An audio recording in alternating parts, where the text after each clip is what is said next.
Hi, I'm Juan Lam, and today I'm going to talk to you about how to use Dungeons & Dragons to outline your novel.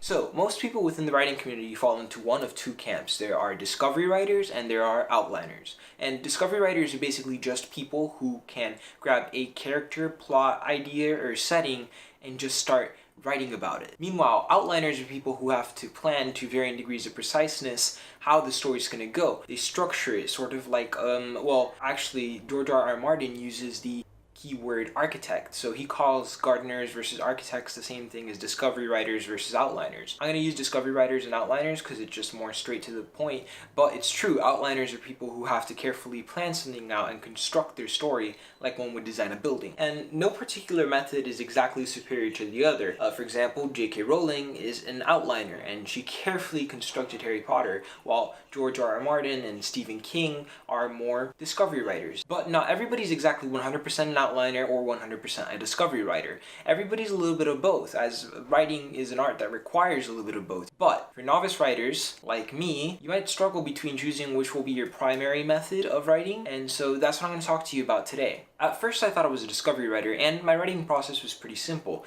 Get an idea, think about it for a few days, and start writing. And this sort of worked, but only because I was writing really short pieces of fiction that were not in general good stories. When I sat down to write my first proper short story, which was around 7,000 words, I realized it's not going to work if I don't have a little bit of structure. So I decided to change my method and I started outlining. Problem is, I over-outlined. As a result, the story was a little bit flat and boring, and I only realized this after 3 rejections from the literary magazines I had submitted to. Because I had over-outlined, there was really no room in my short story for spontaneity or character growth. So if I couldn't freehand my stories because I'm not much of a discovery writer, but I also can't outline because I go overboard sometimes, what could I do? Well, my solution was pretty simple. Dungeons and Dragons. If you don't know what that is, it's okay. Here's the breakdown. Dungeons & Dragons is the greatest game ever created.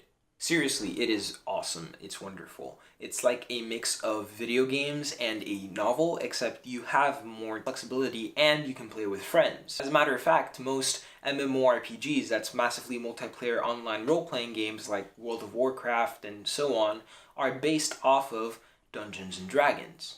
But Dungeons & Dragons only works because of one particular person, the Dungeon Master. And who is the Dungeon Master? Well, the Dungeon Master is somebody who serves as a facilitator to the game. His or her job is to create the world in which the players are playing, as well as the quests and the villains that they'll be up against, and to do all of this while still allowing the players to make their own decisions and go wherever they want. So the Dungeon Master is somebody who creates a playground and allows the players to explore that playground, which basically renders the Dungeon Master an improv writer. Because as well as making a world and lore and characters for the players to interact with, the Dungeon Master also has to be able to make things up on the spot that fit within the wider scope of the story they're trying to tell in case a player makes a spontaneous decision, which, by the way, happens very often. So I decided that this would be the perfect way for me to approach my novel because it allows room for flexibility and it's something that I'm familiar with as a Dungeon Master. But I also think it's a great way for novice writers to start outlining their first novel, because if you don't want to start off by staring at a blank page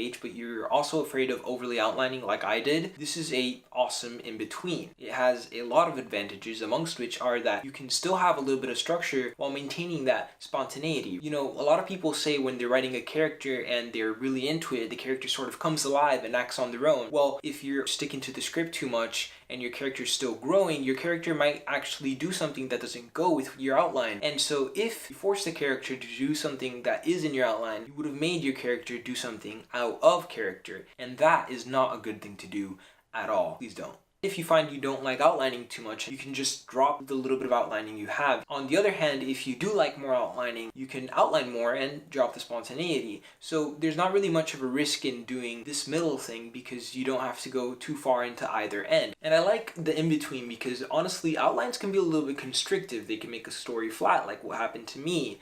But they're also a great opportunity for making awesome endings, which is something discovery writers sort of struggle with. And also, the pacing and the structure could be optimized, and that's really important. On the other hand, discovery writers have the advantage of characters that can make actual decisions that seem natural. And speaking of natural, they can also make twists that are really natural and not contrived like somebody who outlines would do. So in conclusion, if you're looking to start your first novel and you really don't know how to actually start it, this might be the way.